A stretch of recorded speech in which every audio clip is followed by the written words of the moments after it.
É com grande satisfação que cumprimento a todos com a paz do Senhor Jesus.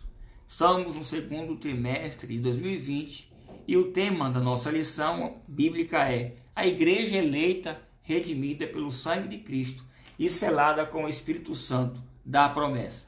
O nosso objeto de estudo dessa semana é a lição 6, com o tema A Condição dos Gentios sem Cristo.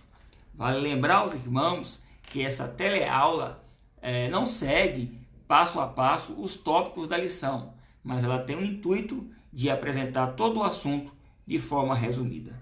Bem, primeiramente, quem são esses que a Bíblia chama de gentios? Inclusive, o próprio apóstolo se intitulava como o apóstolo dos gentios. Veja Romanos capítulo 11, verso 3. Assim está escrito: porque convosco falo, gentios, que enquanto for apóstolo dos gentios, exaltarei o meu ministério. Bem, mas quem são os gentios? Para melhor respondermos essa pergunta, temos que voltar para o livro do Gênesis, que remonta o contexto do surgimento do conceito gentil. Antes do dilúvio, sabemos que a terra se encheu de violência com o aumento da desobediência humana. Deus então resolveu destruir a humanidade com um grande dilúvio, mas poupou a Noé e a sua família. Ao sair da arca, Deus abençoou a Noé com a bênção da frutificação e deu ordem para que povoassem toda a terra. Aliás, Deus disse a Noé o mesmo que havia dito para Adão e Eva, que era para que eles frutificassem, multiplicassem e povoassem a terra. Ali no capítulo 10 do livro do Gênesis, nós temos a chamada Tabela das Nações, onde o escritor sagrado dá a genealogia da formação das origens das nações. Estes povos, em formação, claro, são todos descendentes de Noé, e eles estão todos em uma região chamada Mesopotâmia, que hoje corresponde ao Irã e ao Iraque. Não muito distante do Jardim do Éden, claro, que possivelmente deve ter sido destruído pelo dilúvio. Bem, com o crescimento populacional dos descendentes de Noé, eles passaram a ser governados por um deles, que a Bíblia vai chamar de Nimrod, bisneto de Noé. Perceba que já estamos falando aqui da quarta geração depois de Noé. E o fato é que Nimrod passa a governar toda aquela sociedade única, porque até então todos falavam apenas um único idioma. Vejamos Gênesis capítulo 10, verso 8 e 11. Assim está escrito: E Cuxi gerou a Nimrod. Este começou a ser poderoso na terra. E este foi poderoso caçador diante da face do Senhor.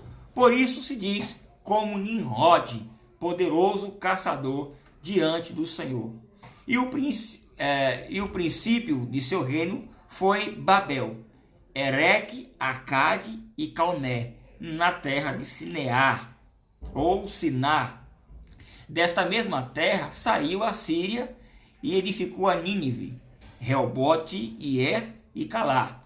Perceba que o texto fala aqui de um grande reino, com várias cidades, e Nimrod, o grande rei deles. E não era errado que ele governasse. Até aqui, tudo bem, porque o próprio Deus havia, inclusive, determinado esse período de governo humano, que os teólogos chamam de dispensação do governo humano. Gênesis capítulo 9, versículo 6, nos dá essa informação. Assim está escrito: certamente requererei o vosso sangue, o sangue da vossa vida, da mão de todo animal o requererei, como também da mão do homem e da mão do irmão, de cada um o requererei, a vida do homem. Quem derramar o sangue do homem, pelo homem o seu sangue será derramado, porque Deus fez o homem conforme a sua imagem. Esse é o texto. Veja, podemos ver aqui Deus ampliando a autoridade do homem, inclusive sobre outros homens.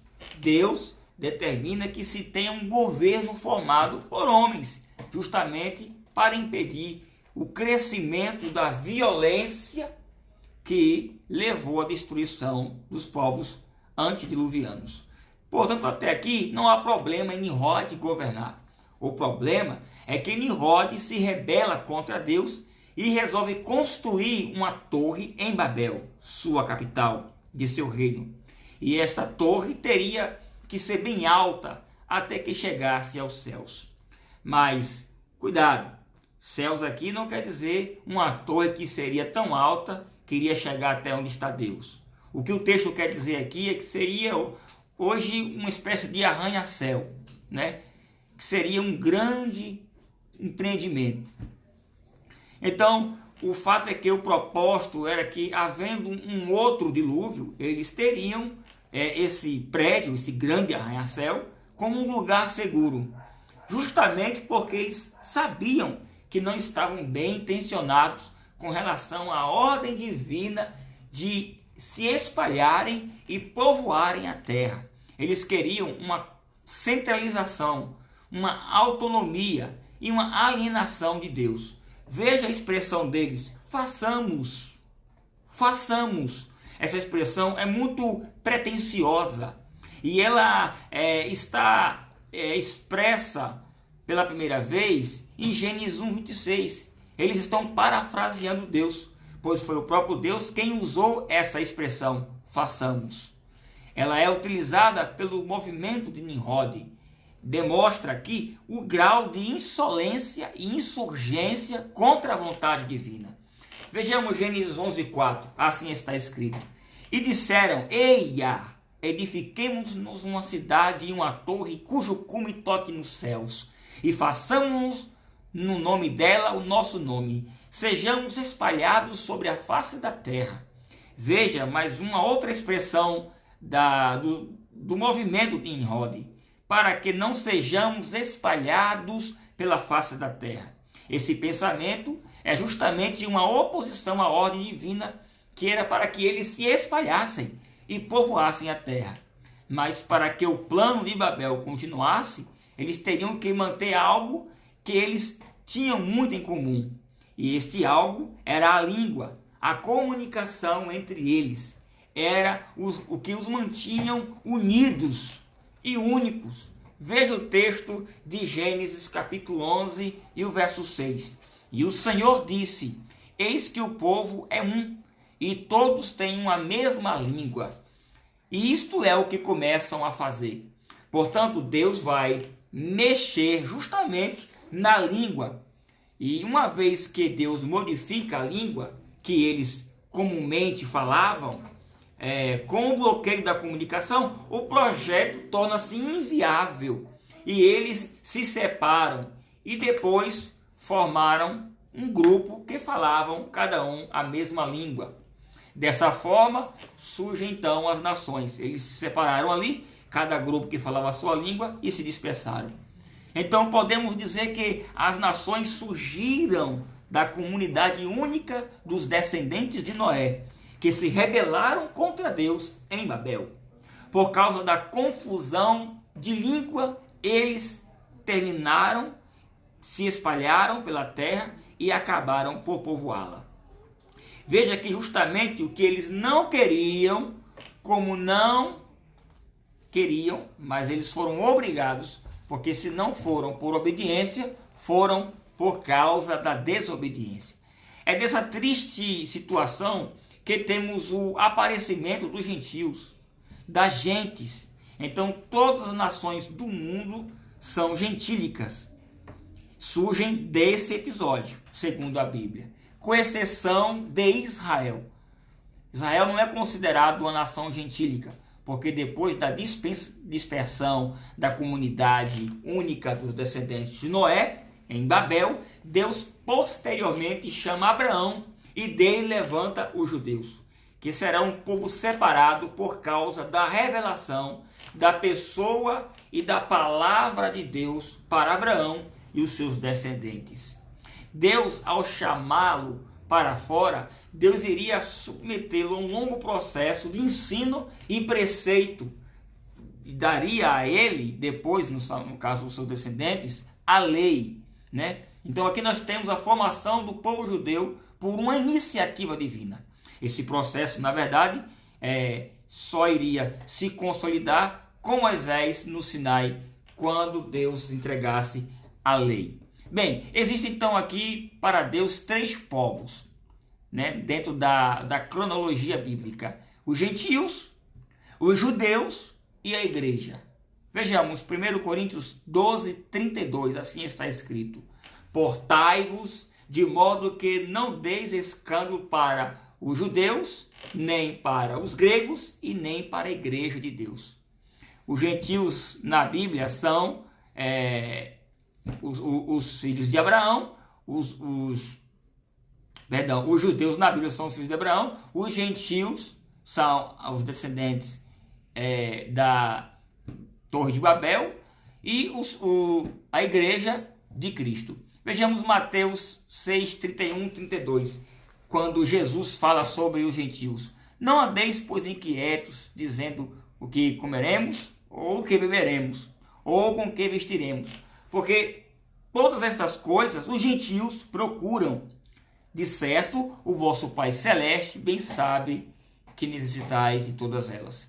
Jesus está aqui dizendo que os gentios não estão preocupados com o reino de Deus, e sim em construir o seu interesse material. E é justamente o que queriam os descendentes lá em Babel.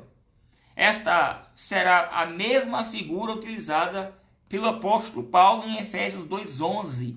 Assim está escrito: portanto, lembrai-vos dos que noutro tempo eram gentios na carne e chamados incircuncisão, pelos que na carne se chamam circuncisos, feito pela mão dos homens. Observe como o apóstolo é duro. Ele fala que os efésios, antes de se converterem, eles tinham o sinal da rebeldia no próprio corpo, por causa da incircuncisão, porque eles não tinham nenhuma aliança com Deus, porque só quem era o povo de Deus, né, nos tempos bíblicos, eram judeus. Lembre-se que Deus só tinha uma aliança com eles, com Israel, e essa aliança ela está representada na circuncisão, que é o corte do excesso de pele da parte superior do membro masculino. De toda criança, no 8º dia de vida, eles cortavam a pelinha do membro masculino, da genitália. Então, os descendentes de Abraão faziam esse ritual, mas que não faziam, não mantinham o cumprimento, eram os gentios. E Paulo está dizendo que o fato deles não serem circuncidados já era uma prova física de que eles não tinham aliança alguma com Deus, pois a representação da aliança estava ali na circuncisão. O apóstolo continua com seu discurso duro em Efésios 2:12. Assim está escrito: naquele tempo vocês estavam sem Cristo, separados da comunidade de Israel e estranhos aos concertos da promessa, não tendo esperança e sem Deus no mundo. Perceba que aqui há o alerta do apóstolo, que não há nenhum compromisso de Deus com os gentios. As promessas foram dadas para Israel. O Salvador viria de Israel. O próprio Moisés disse que Deus levantaria um profeta e ele seria um dos filhos de Israel. Natã disse a Davi que o Messias, o Salvador, seria um descendente de sua casa. Por isso que em Mateus nós temos aqui o Evangelho de Mateus apresentando Jesus como o filho de Davi, filho de Abraão. O próprio Senhor Jesus foi quem disse que a salvação viria dos judeus. Veja João capítulo 4, versículo 22. Assim está escrito: vós adorais o que não sabeis, nós adoramos o que sabemos, porque a salvação vem dos judeus. Claro que Jesus não está falando que serão os judeus quem vai salvar as pessoas. Esta é uma referência ao próprio Cristo, que ele seria um descendente dos judeus. Tamanho era o conserto de Deus para com os judeus, que a Bíblia vai registrar 4 grandes pactos de Deus com os judeus. O primeiro pacto é o pacto abraâmico, que é esse que citamos agora há pouco, o pacto da circuncisão, como já havíamos dito. O segundo pacto é o pacto siniático, que é o pacto do Monte Sinai, onde Deus deu a lei. Falamos aqui agora há pouco também.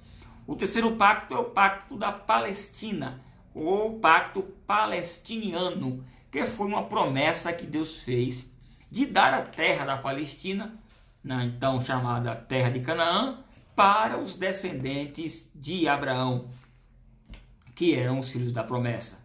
O quarto pacto é o pacto davídico, que foi uma promessa que Deus fez a Davi de que um de seus descendentes seria o Messias e que ele governaria para sempre sobre Israel. Perceba que todas estas alianças ou estes pactos são apenas com Israel e nenhum conserto com os gentios. Há quem diga que Paulo está sendo duro e preconceituoso, nacionalista, mas o fato é que quando as nações de Babel decidiram pelo próprio ego desenvolver uma sociedade longe de Deus, eles escolheram, por causa da desobediência, ficarem fora do plano de Deus. Hoje, mais do que nunca, podemos ver todo um aparelhamento ideológico do pensamento humanista que rejeita até hoje os padrões morais da palavra de Deus. Pior, eles nem sequer acreditam que exista Deus, quanto mais que se tem um plano divino. São pessoas que olham a vida sob uma perspectiva horizontal e terrena. Uma sociedade que não acredita que possa existir uma vida de relacionamento com Deus. Que você tem que fazer o que te faça feliz e que depois que morrer, a existência humana termina ali. Portanto, tem que se aproveitar o máximo. E isso é o que nós chamamos de uma vida hedonista. Viver em função do prazer e sem crer que haverá um juízo a ser tratado com Deus. Veja o Salmo 53, verso 1. Assim está escrito: diz o tolo em seu coração, Deus não existe. Até hoje é a máxima. Ser intelectual, ser respeitado no meio acadêmico é ser ateu. Esse é o pensamento que vigora entre os gentios. Por isso que o apóstolo diz que os gentios não têm esperança e são sem Deus no mundo. Na verdade, é uma grande mentira que dizem por aí que Deus está com todo mundo. O apóstolo não diz isso. Ele tem a explicar na sua carta que há muitas pessoas sem Deus. A verdade é que os gentios rejeitam a Deus e estão mortos espiritualmente. E quanto aos judeus? Bem, eles também não aceitaram a Cristo. Embora filhos da promessa, descendentes de Abraão, rejeitaram a Cristo. Eles não reconheceram a figura do Messias em Jesus. E eles precisam também serem iluminados pela pregação do Evangelho. Hoje, tanto judeus quanto gentios precisam aceitar a Cristo como seu Salvador. Eu quero encerrar citando só mais um texto que está em Efésios capítulo 2, verso 13 e 14. Mas agora em Cristo Jesus, vós que antes estava longe, já pelo sangue de Cristo chegastes perto. Porque Ele é a nossa paz, o qual de ambos os povos fez um, e derrubando a parede de separação que estava no meio. Cristo é a nossa reconciliação com Deus. Este será, inclusive, a sequência do nosso estudo na Epístola aos Efésios, na próxima lição. Que Deus em Cristo te abençoe muito. Amém.